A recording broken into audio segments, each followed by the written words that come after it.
Jai Hind and welcome to Def Talks. The world knows what Pakistan did with the Taliban. The Americans still funnily say it's time for cooperation with Pakistan. There are leaders and foreign ministers from the European countries visiting Pakistan asking for their help in Afghanistan. It remains a mystery how a failed state is actually able to influence one of its neighbor into complete chaos and then the rest of the world into its own words. The question still lies, will Pakistan be able to ride this wave? Will Pakistan be able to ride the tiger of Taliban? To discuss this, I have with me Lieutenant General Vinod Bhatia, PVSM, AVSM, SM, a former DGMO of the Indian Army, someone with a very wide-ranging experience from across the country and various other situations that the armed forces deals with. Today, a renowned speaker on various geopolitical and strategic issues concerning this great nation of ours. Thank you so much, sir, for joining me today. Jai Hind, and thank you, Aadi. Thank you for having me on the show. Sir, I think the first question I'm going to ask you, and I said this in my prelude, is why doesn't the world act against Pakistan, despite knowing fairly well what Pakistan has been up to and the nefarious plans it has for the region? I think if you look at it, I think everyone has always known that Pakistan was, running with the hares and hunting with the hounds. But the fact was, it served everyone's purpose. It served the purpose of the US. It served the purpose of Afghanistan, the Taliban especially, not the Afghan government, but the Taliban. It served the purpose of a number of other nations just to keep it embroiled between Pakistan and the AFPAC region, as it called. It's a conjoined region. The AFPAC is it's not hyphenated. I say conjoined region. So it was everyone's interest. It was Pakistan interest. Pakistan is strategically smart. Let's agree to it. Strategically smart. They have played very well. They have fought the global war on terror with the US against the Taliban, and then at the same time supported sanctions of the Taliban to fight the US earlier in 2001, 2002, and then the multinational forces. So Pakistan is very smart, and their strategic relevance has been because of their, what they've been doing. And they have, I think, exploited their geographical and geostrategic location. First is the underbelly of the Soviets, and then because the American, interests in the region, and especially the Americans trying to, put sanctions on Iran. So the only place that was left for any approach towards Afghanistan happened to be through Pakistan.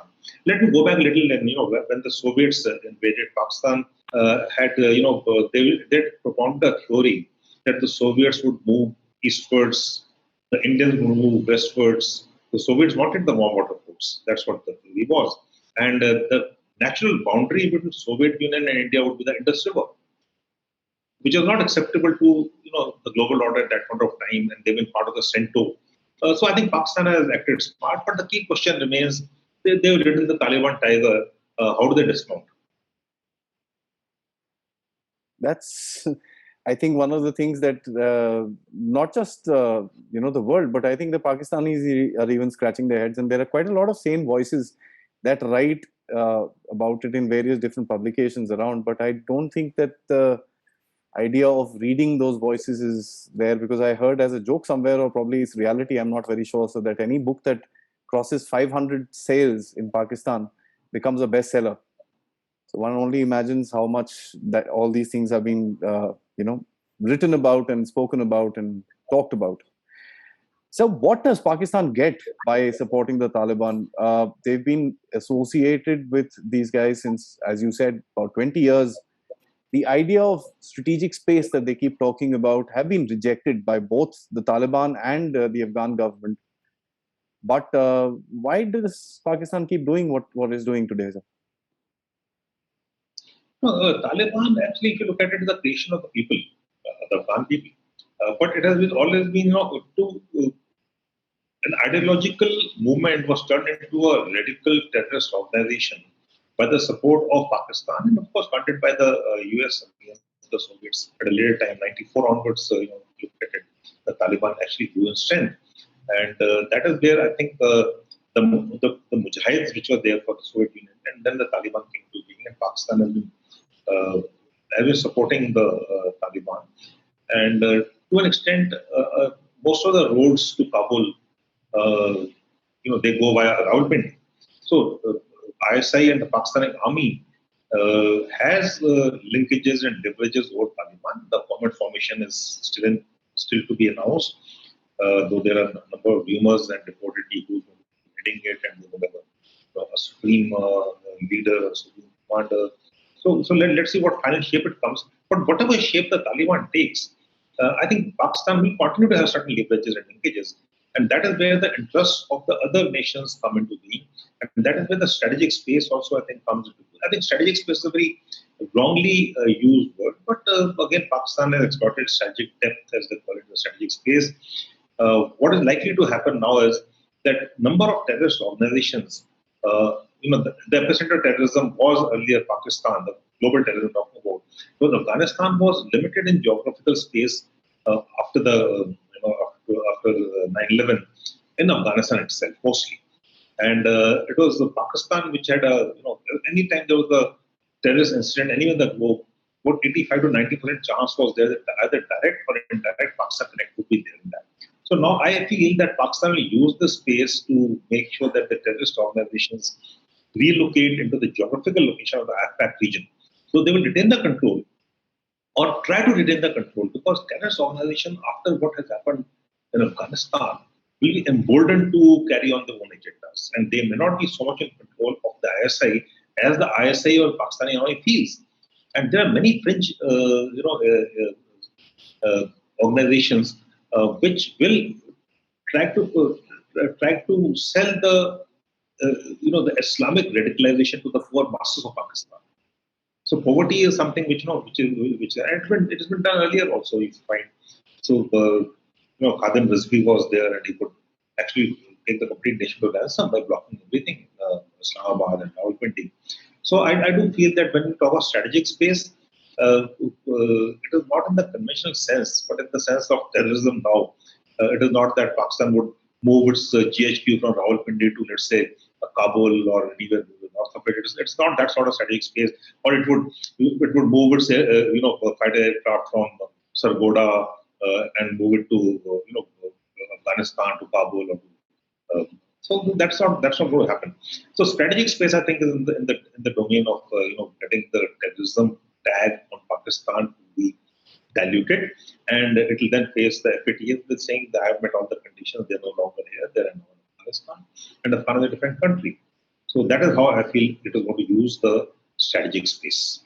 Interesting. So basically, they just changed the definition of strategic space with regards using their own armed forces over there and basing them there, right, to the factor that they are now legitimizing terror groups and putting them across the border in Afghanistan so that they can keep their hands clean. Well, Pakistanis do make very good plans, I must say, and how far they actually span out is something that the world has seen and the world will see now. So with regards to the, Pakistanis, as we both mentioned about riding the tiger, the question that a lot of even Pakistanis ask is that will they be able to ride it or become its meal? Because one thing about this kind of movements is, and with the ethnicity as well as the ideological factors coming into play in this entire region, this particular virus to spread doesn't take that long. So doesn't Pakistan consider this backlash into its own equation?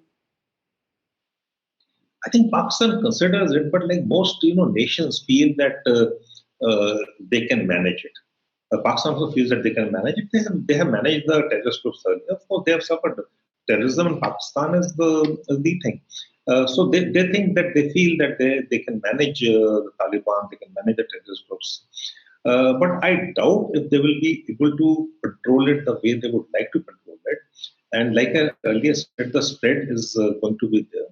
And you will find that Pakistan will, maybe in the immediate to near term, Pakistan gains because of strategic relevance and strategic value, which continues. And there are nations which are now posing up to Pakistan to get to Taliban. And Taliban is a scare for everyone. If you look at Iran, look at the CAR, look at Russia, Americans, of course, the Chinese, the Pakistani, Indians also for that matter, and West Asia. Let's not forget West Asia. So most of them are now looking at their interests, how to protect and protect their national interests and the national states and the citizens. So that is where Pakistan has become a major player now, trying to broker peace between them and the Taliban. Whether it is the Chinese who called Chinese invited the Taliban leadership to China much earlier, but and they did not.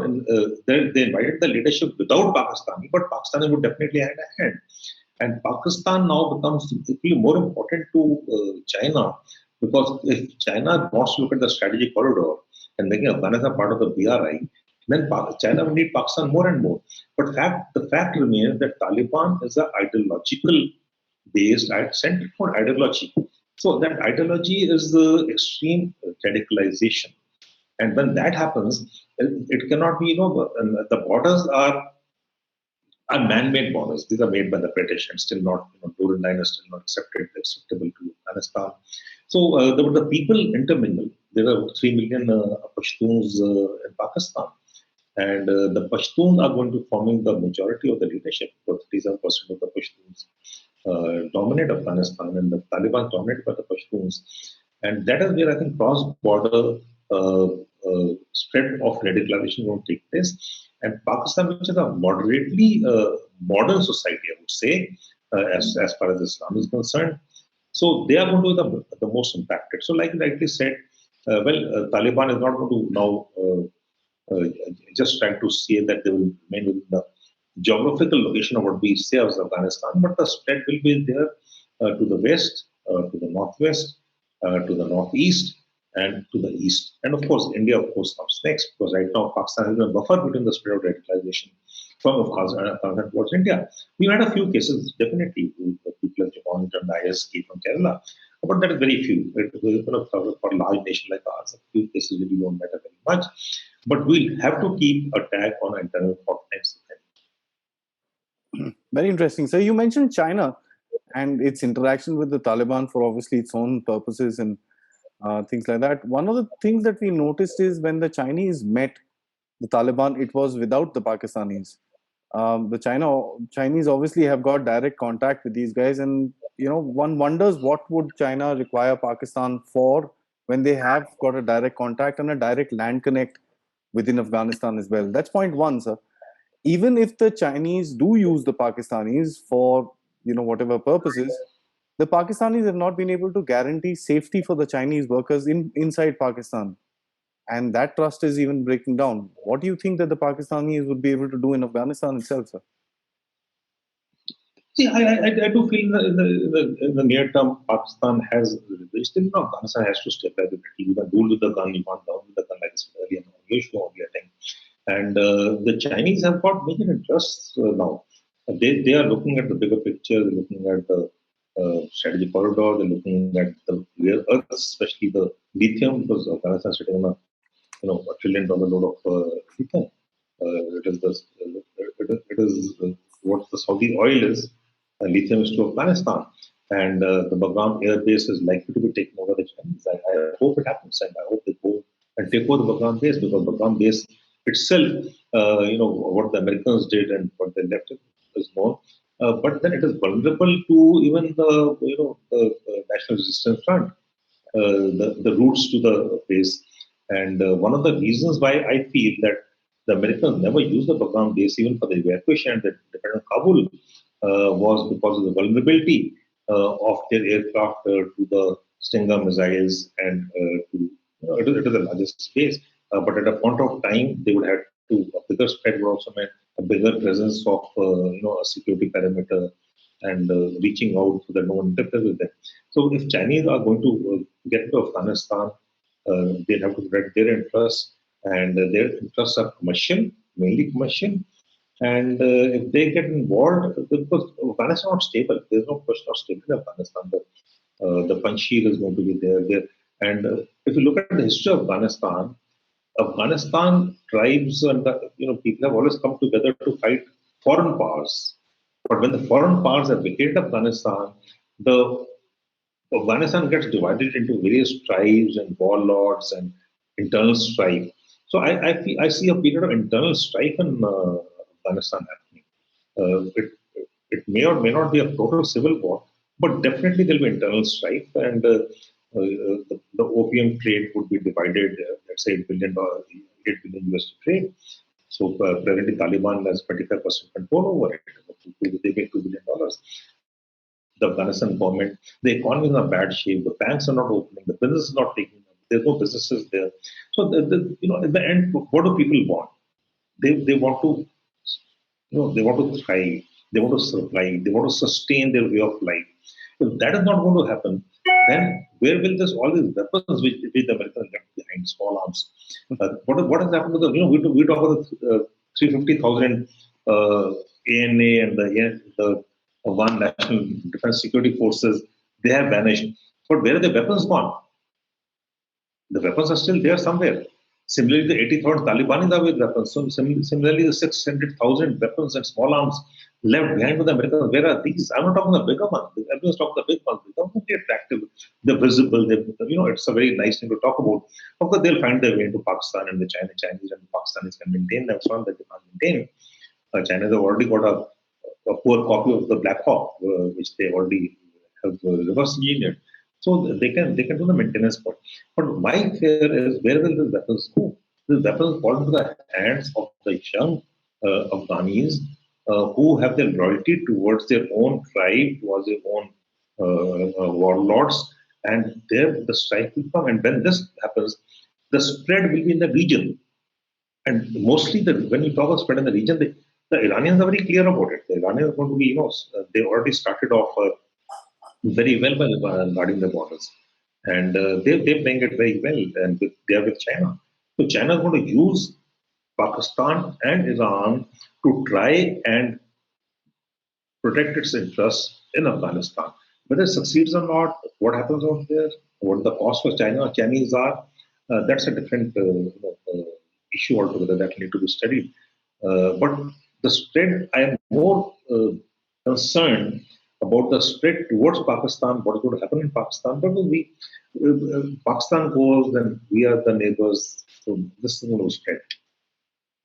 I find one thing very interesting when you say, sir, that the Chinese should take the Bagram airbase, and I think you meant it with a certain amount of fun, because the Chinese boots on the ground will be another foreign invasion force, as per the local Taliban or the local Afghan outlook, and which is something again which will not be liked by a lot of the fractions within Taliban itself. And there are certain voices which are opposing the way that the Taliban is interacting with the outside world already. So one can see certain fault lines, but it will obviously take some time for it to come out. But I think may I add something? Yes, I think the Taliban government, when it comes to the foreign formation, they'll have to look at finances. They'll have to look at foreign aid. They will have to look at someone who can give them infrastructure and things like that, development, and no better than the Chinese. And the Chinese do believe in bribery and blackmail for the leadership. So I do feel the Chinese are going to be there in a big way, and they think that they can handle it, and rightly so. But to let them get more fronts China open, the better it's for us. Whether it is in the South China Sea or Taiwan or Korea or now in Afghanistan, it's okay. They should, their countries and national power gets a little dissipated. They will have to focus on Afghanistan. And once they get sucked in, we know the history of Afghanistan. So let's see if Chinese can better manage it. I hope they can manage. For the people of Afghanistan, I hope something happens, something good happens. For the people of Afghanistan, see, there's nothing. They have not done anything. It is just our play, the game which the world order is playing, world powers are playing, and so the people of Afghanistan need assistance. They need help. They need food. They need medicines. They need the way of life to be sustained back. So we'll have to look at that. It's not that, and we have invested well in the people of Afghanistan. So what one finds interesting is that the Taliban has actually reformed himself in quite a bit of ways.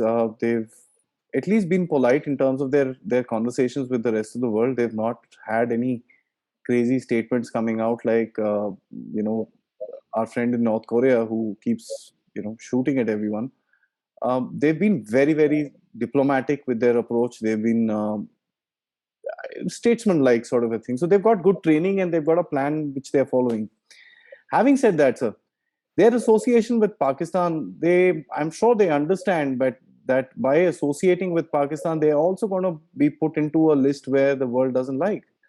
And what does Pakistan have to offer them? They don't have money. They don't have a great diplomatic word across the world. Whatever the Taliban would need to do it on its own. Why does Taliban still need Pakistan, sir? No, the Taliban needs legitimacy. And the earliest legitimacy that can come to Taliban is from Pakistan.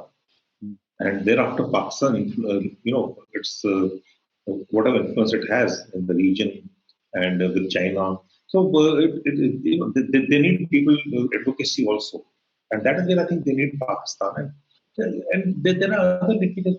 The Pashtuns are Pashtuns. They have their linkages in of Pakistan, and Pakistan has given them the when they were down and out, Pakistan has given them the support, they given them sanctuaries. So they feel that Pakistan will side by them. But then you have to understand, it is not only Taliban we're talking about. It is also the ISSK, it's also the TTP, it's the JASH, the LET, and there are other groups of. So Pakistan may think that it controls the group, but you don't control terrorism. You don't control terrorists. You may, you have the pipeline to them. You may switch off their funds to some extent. You may stop supplying them weapons. But then it's a two-way game. They're trained in terrorism and they know nothing about terrorism. So I think Taliban needs Pakistan and Pakistan needs Taliban right now. So it is a win-win situation of both of them. Though in the short term, but I think in the long run, Pakistan will lose more than it will gain.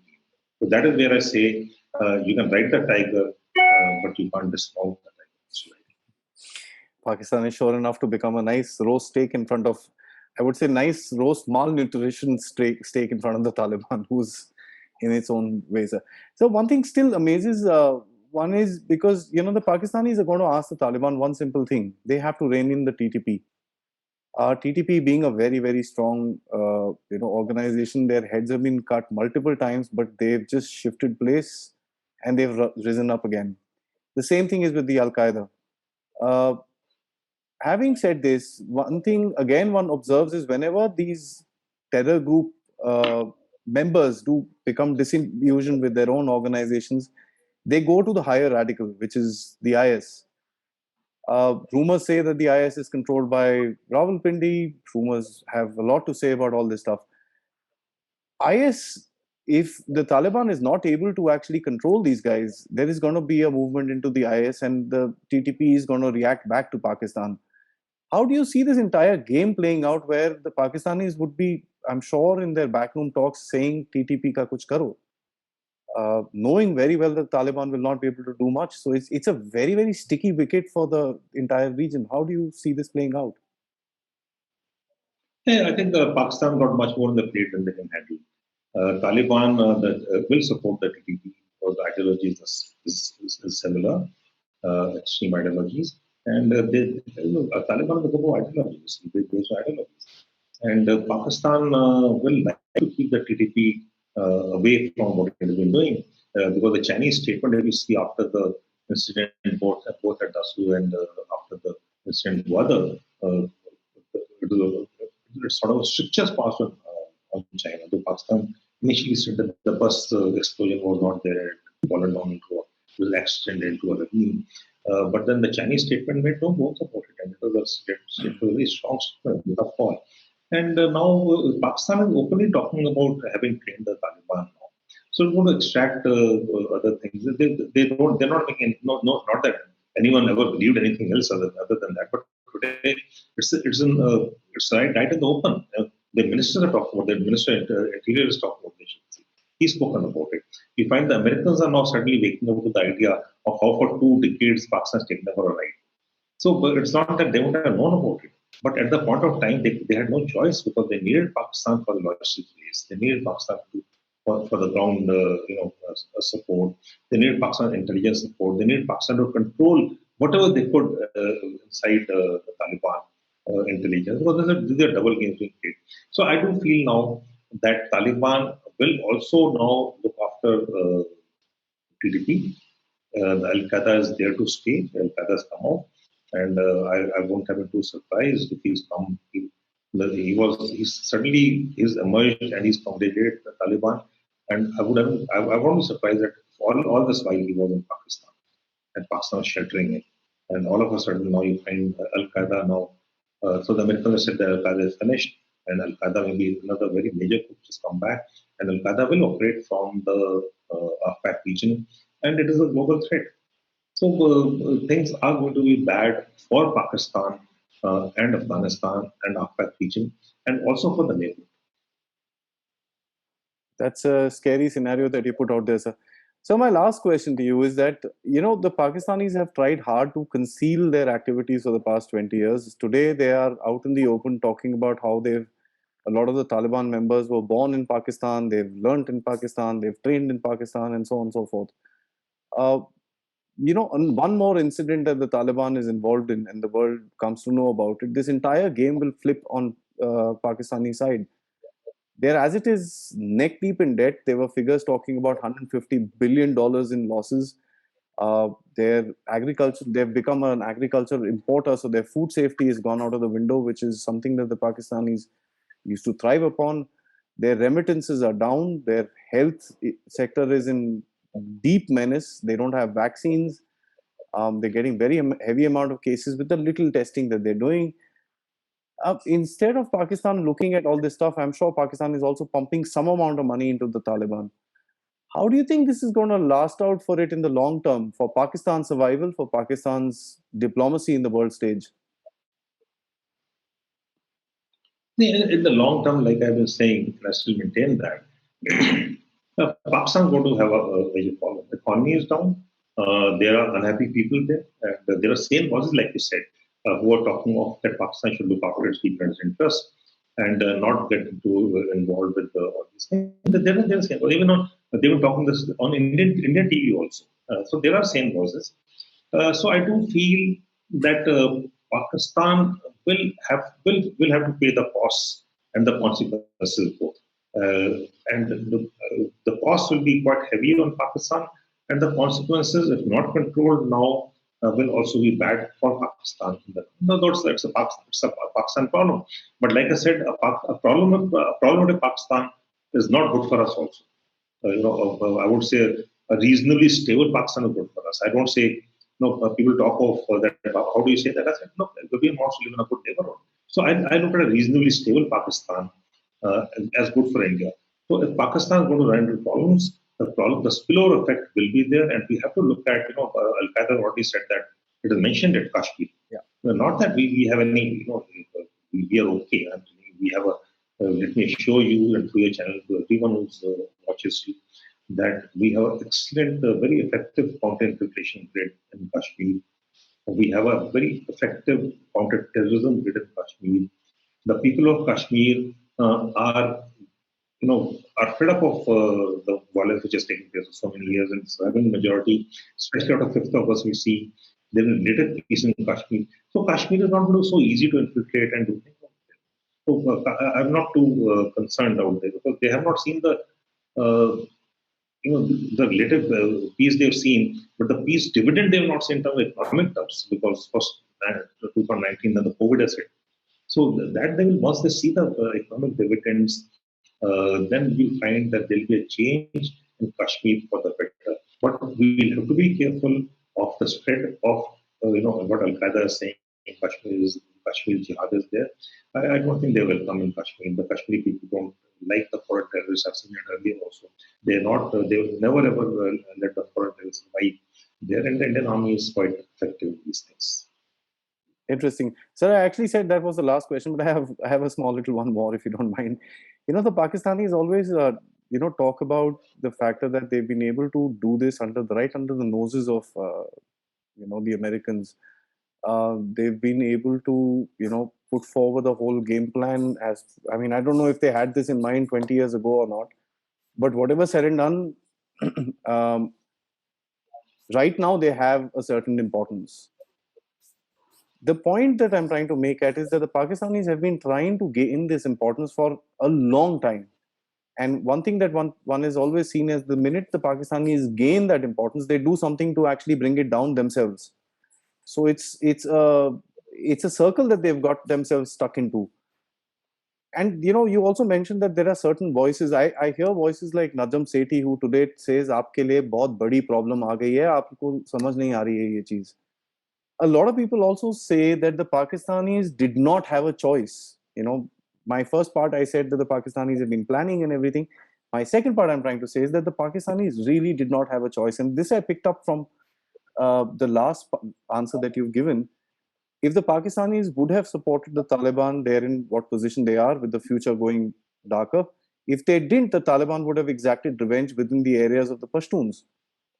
Do you think am I correct in my assessment, sir? Yes, Adi, to an extent, these are bigger games. The world order is changing. Pakistan, there's a thing when you support something reluctantly and you support something openly. So what I said earlier was that they supported the US for their relevance and for their economic gains because the complete economic benefit went to the Pakistani army. The Pakistani army is a business organization. And Pakistani army controls and drives the Pakistan policy, Pakistan initiatives, be it in the foreign policy or the defense and even the economic domains. So we as Indians don't understand this because we do not see our army in the forefront in any of the policy, the major policy decisions. The army takes the orders from the government and then we just execute the military objectives. And that is where the difference between the Pakistani army and the Indian army is. Where the Pakistani army drives this. So Pakistani army will definitely, I'm sure the Pakistani army was a professional army. As a soldier, I'm taught never to underestimate the enemy or your adversary rather. So I say the Pakistani army, I studied the Pakistani army. They are a professional army. And they have exploited the situation for the benefit of not for the Pakistani people, but for the Pakistani state as they thought fit, and for the Pakistani army. Because of the relevance, the political, domestic, economic relevance, is because of what they have done out there. I'm sure the Americans knew it also. It's not the Americans didn't know it. American think tanks are supposed to be good. They bargain everything. They can do some good predictive analysis. They would have seen it also, but it served their purpose, I suppose. It served the American purpose. It was a win-win situation at a point of time, and I'm sure the Americans would have seen it for some time. And now the American shift will take place to the Pacific, which will benefit India, of course. The redeployment has already taken place. The focus will shift to Indo-Pacific, and that is where Pakistan, I think, will have to see how it dismounts the tiger. It will be alone in it now, supported by China to an extent, but Chinese are they're very focused. They will get out of an ugly situation earlier than any other country. The US has taken 20 years to get out of ugly situation. They should have gotten out when they said early in 2011. But they kept changing the goalposts. They kept changing the desired political end state from rooting out Al Qaeda to rooting out terrorism to nation building to democratic elected government. So you keep shifting your goalposts, and in the end, you achieve neither end of terrorism nor the end of Al Qaeda. It's resurfaced again, and no nation building in any case. Interesting. I think been an eye-opener of a talk, sir, because we've come up with very, very simple explanations for the situation that the Pakistanis have been trying to create for the purpose of their own national interests. In the last part of your answer, you mentioned that, or as they perceive it to be. I'd like to actually, take that a little forward by saying that one of the biggest things that I take away from your talk is that the world has now decided, fair enough, if Taliban needs to be in Afghanistan, let them be there. It's okay. It's part of the game. There are a lot more worse people ruling countries, even in this day and age. You've got people in Belarus. Half of the African republics are in bad situations. So there are something. I think they're washing their hands away to kind of move over to the Indo-Pacific. And of course, the backlash is going to be there, but the Americans pretty much know that before the backlash comes to their shores is going to be, quite a while. Before that, the regional powers will have to actually try and control that. And that's something that I take away from your talk. So thank you so much for taking out this time this afternoon to have this chat with me, because this is a very hot topic in terms of the geopolitical environment. And of course, as you said, unstable. We need to be in a stable neighborhood for us to grow and develop into the power that India wants to be. Thank you once again, sir, for joining me. And till next time for another topic, another day. Jai Hind, sir. Thank you, Adi. Thank you very much. Let's review this a couple of years down the line, and we'll see that whatever we've spoken as generally. I hope it doesn't happen, but it's going to happen. Because the hope is one thing. Thank you very much. Thank you, Adi, and Jai Hind. Thank you, sir.